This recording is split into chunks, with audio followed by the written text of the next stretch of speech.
Assalamu alaikum wa rahmatullahi wa barakatuh. Welcome back to The Proof That Islam is the Truth, where in these episodes we've been discussing some of the amazing scientific miracles of the Qur'an. Information in a book 1,400 years old that every Muslim believes is the uncreated word of Allah, the creator of the heavens and the earth, revealed for the benefit and the guidance of all of humanity. But it's not just a claim that we make, it's something that we can back up with evidence. And we believe that for any rational human being, any thinking person who takes the time and takes the energy and takes the effort to look at these evidences and examine them dispassionately, will come to know that truly Islam is what it claims to be, the religion that has been revealed by God the Creator for the guidance and the benefit of all of mankind. And in our last episode, we were talking about some amazing facts in the Qur'an concerning the universe, how the Qur'an had described the universe is expanding, that the universe has a common origin, and that the universe that we know it as today was formed out of a gaseous mass, and how all of this information was only discovered recently. Let's look at some more verses of the Qur'an concerning cosmology. One of the verses we want to mention is that Allah is the one who created the night and the day, the sun and moon. Each one is traveling in an orbit with its own motion. Now it's interesting that the Arabic word referring to movement with self-propelled motion is the verb sabaha. And yasbabuna is what the actual text mentions. Now, this implies a motion that comes from the body in question itself. So if it takes place in water, it means to swim. If it means on land, it means to walk. So the implication is the movement is coming from the body itself. So if it was talking about something in space, it would mean to rotate. It would itself rotate. Now, this is amazing. The Qur'an is talking 1,400 years ago about the earth and the moon and the sun rotating. If you are perhaps thinking that the sun is static, it's not. The sun, as does the earth, as does the moon, they all rotate. Of course, the earth, however, rotates around the sun. The sun rotates around its own axis. So it is actually quite correct, is saying. And of course, the earth is in orbit around the sun. And also, by the way, the sun is also in orbit. But it is in orbit round the center of the galaxy. In fact, it is believed that ultimately, if the sun keeps going in its orbit, it would ultimately end in what is known as the solar apex, a sort of position that it will end up in the center of the galaxy. So what we find here is that the Qur'an is talking about things that no one could really know this information 1,400 years ago. It is scientifically accurate. The idea of the alternation of the night and the day and of the spherical nature of the earth is actually implied in the 31st surah and the 29th ayah of the Qur'an. Have you not seen how Allah merges the night into the day and the day into the night? And in another verse, the 39th chapter, in the 5th ayah or the 5th verse, the Qur'an mentions He coils the night upon the day and He coils the day upon the night. And this word that is used in the Qur'an in the original Arabic is kawarra. Kawarra, in its original meaning, means the action of coiling a turban around your head. Coiling a turban. So it describes kawarra, how the night and the day coils one round the other. And you can find that description of the interpenetration of one sector by another is expressed in the Qur'an just as if the concept of the earth's roundness had already been conceived at the time. which is, except for a few, there were a few philosophers who had theorized that the earth was round, but it was not really a generally accepted idea. But it is something that is implied in the Qur'an, and certainly we can gather this today from our present day knowledge. It's a very another interesting aspect that in one place in the Qur'an, the word that is used to describe the shape of the earth is the same word that is used to describe the egg of the ostrich. Now, looking at this globe, for example, you may imagine that the earth is completely spherical. But in reality, that is not the case. The earth is slightly misshaped. It is not a perfect sphere. And in fact, slightly elongated, rather like an ostrich egg. So it is incredible also that the Qur'an is describing that shape of the earth. At least this is a possible interpretation of those verses. Certainly we can say that none of these things actually contradict present, modern, scientific knowledge.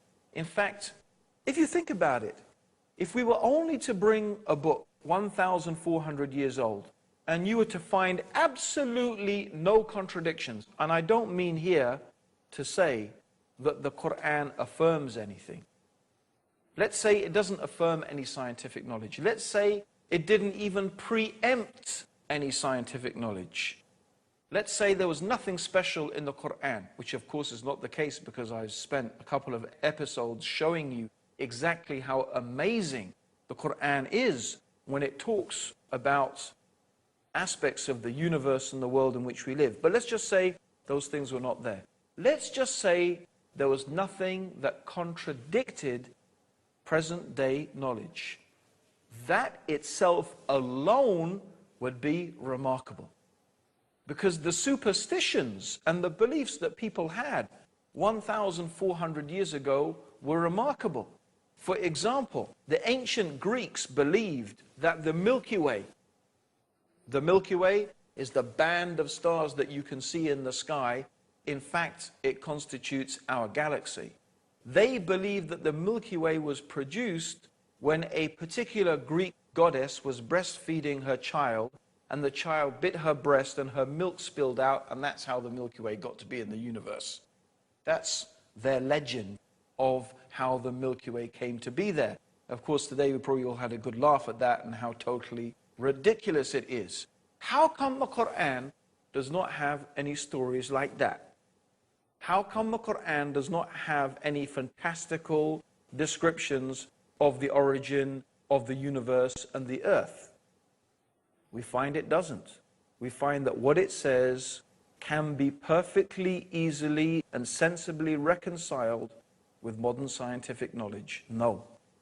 Indeed, many of the verses preempt what scientists have discovered today.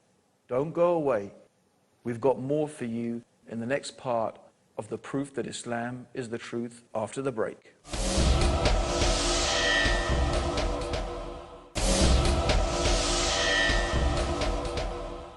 Assalamu alaikum, welcome back to the proof that Islam is the truth, where we're talking about some of the amazing scientific facts in the Qur'an that have been only discovered recently with modern scientific knowledge.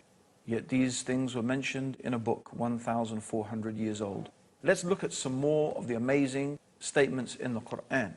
In the 10th surah, in the 5th ayah, the 5th verse, it says, "It is He," meaning God, Allah, "who made the sun a shining lamp and the moon as a light, and measured out their stages."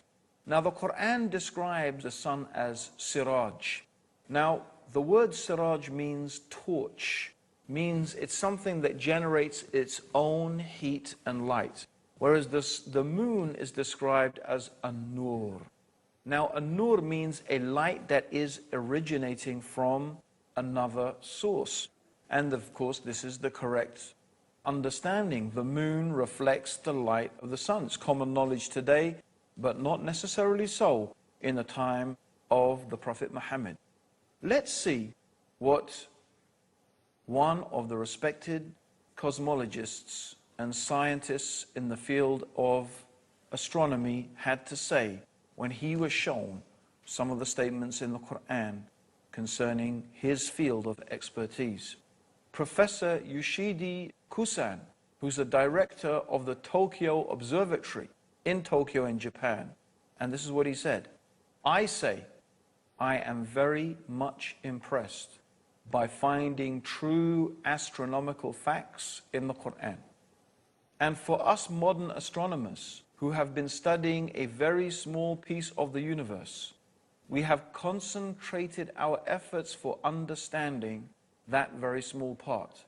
Because by using telescopes, we can only see a very few parts of the sky without thinking about the whole universe. So by reading the Qur'an and by answering to questions, I think I can find my future way for investigating the universe. What he's saying is that the one who is writing the Qur'an, the one who is revealing the Qur'an, the one who is speaking the words of the Qur'an, is talking as if he is looking at the whole universe together, as opposed to the scientist who concentrates on observing this bit or that bit of the universe, which is what most astronomers do. Who is it that sees the whole universe altogether? Who is it who sees all things in all places, in all times, except Allah, the Mighty, the Wise? So these are some of the amazing scientific facts, and we're going to move on also to another area that particularly interested me, because when I was at school, one of the subjects that I studied was geography, and a sub-subject of that was, of course, geology. And I do remember when I first read the Qur'an 20 years ago, and it was reading the Qur'an that motivated me to embrace Islam. One of the things that stuck in my head, and I remember it until today, was coming across the descriptions in the Qur'an of mountains. So let's go through some of the things the Qur'an says about mountains. For example, in the 78th surah, in verses 6 to 7, Allah says, have we not made the earth an expanse and the mountains stakes? The word that is used here is otad. Otad, meaning stake, is like the peg of the tent. So the peg of the tent goes into the ground. It holds the rope that holds the tent. So you have a small part of the peg sticking up from the ground, but the majority of the peg is inside the ground. The Qur'an also says in the 31st surah, or the 31st chapter, in the 10th verse, and Allah has cast into the mountains, standing firm, so that it does not shake with you. Now today, with modern sonar technology, they have been able to bounce sound waves down through the Earth's crust. And according to the different rates at which the sound waves are reflected back and are measured, they can tell the different density of the Earth's crust as opposed to what is hard and what is soft, what is from the crust and what is from the magma. And what they have discovered with this technology is exactly what the Qur'an was saying 1,400 years ago, that the mountains have roots. The mountains, like the peg of the tent, not only do they go above the Earth's surface, the mountains go deeply into the Earth's core. And they act, it has been theorized, as stabilizers. They help to stabilize the Earth's surface. And there's two ways in which they do that. Number one, because the Earth is composed of tectonic plates. The crust of the Earth is actually made of different plates. And it is the movement of these plates that causes earthquakes. When these plates move against each other, the friction of that movement causes earthquakes. And that's also what they think how continental drift has happened. Originally, they believe all the continents were one continent, and then because of plate tectonics, it moved. But the Qur'an is saying is the mountains act as stabilizers. They help to stabilize the Earth's crust. And this is something that has actually been theorized by modern geologists. There's another way in which the mountains may act as a stabilizing factor, and that is to do with the rotation. Maybe if you try and spin something, you will find that if it is not really spherical, it will start to rotate, and then it will start to wobble out of shape. And it is possible that the mountains actually act as a counterbalance to keep the Earth's rotation smooth. I do stress, of course, that these are theories, but it is very interesting what the Qur'an is saying 1,400 years ago, and that it seems to be preempting the ideas and the knowledge that is being produced by modern day science. Certainly, it is a fact that is established that the mountains have roots, and the Qur'an is saying that the mountains are like awtad, the pegs of a tent. So this is a remarkable scientific fact. It's one I remember sticking in my mind when I first read the Qur'an about 20 years ago. So these are one of the remarkable things. Also, the Qur'an mentions some aspects of animal and plant life. For example, the 16th chapter of the Qur'an is called Surah An-Nahl, which means the surah of the bee. And one of the aspects of the Qur'an in this surah, it is talking about the bee. And it's very interesting that the word that is used in the Qur'an for the bee that flies around gathering honey or gathering the nectar for the honey, it is used in the female form. The gender that it is used is feminine. Although until recently it was believed that the bees were actually soldiers, they were males, and the ruler of the hive was a king. But as it happens, in fact, we know that the bees are indeed female, and they are owned, or they are headed by a queen. That's why we say the queen bee. It's also true that the Qur'an mentions that plants have different genders, and the winds are a means of fertilization for the plants. So in the 15th chapter of the Qur'an, in the 22nd verse, it says that we, meaning Allah the Creator, this is the we of nobility. Does not mean there is more than one God, of course. It is we in the sense that royalty uses the term we. It's a sense of honor and nobility. So the royal we, they call it. We sent forth the winds that fesontate. That means that the fertilize things. These are all recently discovered things. Also, we find the Greek philosopher Democritus, who lived from 460 to 361 BC. He advanced the theory that matter was composed of tiny indivisible particles called atoms. And they believed that this was the base upon which all of things were made, and there was nothing smaller than the atom. However, modern science has discovered that atom is in fact divisible, and the atom has been split, and the atom itself is composed of smaller elements. The Qur'an says 1,400 years ago, in the 34th chapter and the 3rd ayah, or the 3rd verse, He is aware of an atom's weight in the heavens and on the earth, and even anything smaller than that. Meaning there is something smaller than an atom, and Allah, God, is aware of it, every single thing. There's another thing I want to mention. God mentions in the Qur'an some amazing things about the human beings, and one of the things is about our nerves. Here is a very frightening and terrifying passage of the Qur'an. It's mentioned in the 75th chapter in ayahs 3 to 4. Does mankind think that we cannot assemble his bones? Nay, we are able to put together in perfect order the very tips of his fingers. God is telling us He can recreate us on this day, this terrifying day, this frightening day, the day of judgment. He is able to recreate you, even if you are dust, even your bones, to the very tip of your finger. Why the very tip of your finger? Of course, you've all heard of fingerprinting, haven't you? Every single human being's fingerprint is unique. Why did God mention the fingerprint? Why did God mention the tip of the finger? This is the uniqueness of the human being. God is telling us, look, I can recreate you even to this fingertip. That is the power that I have. Even to your most unique attribute, I can create you to that. Be mindful, be careful. I will create you again on the day of judgment, and I will judge you and ask you about every single thing that you have done.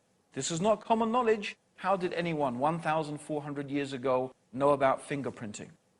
And Allah warns us in the 4th chapter of the Qur'an, in the 56th verse, those who reject our signs, we shall soon cast them into the hellfire. And as often as their skins are roasted through, we shall change them for fresh skins, so they may truly taste the penalty. For Allah is exalted in power, the wise. This is a very frightening description of the hellfire. God is going to burn the skin and recreate the skin and burn the skin, so the people in the hellfire will taste the punishment. Why is the Qur'an saying that? It has only recently been known and discovered that when the skin is burnt, a person does not feel any pain. That's why when a person suffers severe burns, a doctor will prick the skin to see if the person feels pain. If he feels pain, there are still nerve receptors left. If he does not, that means his skin has been so badly burnt, he cannot feel pain. So if God put people in the hellfire and the hell burnt their skins, after that they will not feel the pain. So Allah is going to recreate the skin again, so they will keep on tasting the punishment. It is a very severe warning from the one who has created you. He knows you better than you know yourself. And He is warning you in His book of His knowledge and His ability, that if you do not believe in Him and follow His guidance, see what is waiting for those people who reject the faith. My dear listeners, we have only one more thing we want to mention. The tree of Zakum, which will be the food of sinners, and it will be like boiling oil that will boil in their bellies, like the boiling of scalding water. Taste this, Allah says in the Qur'an. Verily you are pretending to be the mighty, the generous. Look at those arrogant people, pretending to be mighty, pretending to be generous, but taste the tree of Zakum that will boil in your belly.